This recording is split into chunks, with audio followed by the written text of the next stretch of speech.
Mummy papa આજ સુધી તો હું તમારી દીકરી હતી, કાલથી તો મારા સવાયા મા બાપની પુત્રવધુ થઈને વળીશ.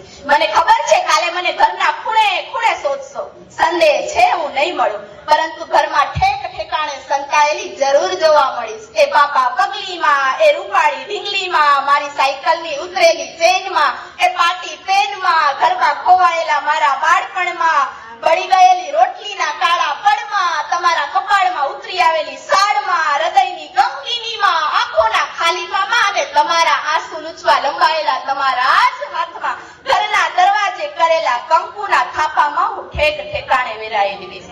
મમ્મી પપ્પા, તમે મને ભૌતિક સ્વરૂપે તો ઘણું બધું આપ્યું છે, પણ જે માનસિક અને આધ્યાત્મિક સ્વરૂપે આપ્યું છે ને, તેની હું અને મારી આવનારી પેઢી સદૈવ તમારી ઋણી રહેશું. પપ્પા, તમે મારી ચિંતા ન કરતા, હું તો દીકરી છું, ખડખડ વહેતી નદી છું, હું મારો રસ્તો કંડારી જ લઈશ. મને મારો સાગર મળી ગયો છે, હું એમાં જરૂરથી પડી જઈશ. મને ખબર છે વિદાયની આ વસમી વેળાએ તમે રડ્યા વિના નહીં રહી શકો, પરંતુ તમારા એ રુદનમાં મારા સુખી થવાના આશીર્વાદ ઉભરાતા હશે. મમ્મી પપ્પા, કાલથી તો હું મારા સવાયા મા બાપની પુત્રવધુ થઈને મળીશ. હા, હું જરૂરથી મળીશ.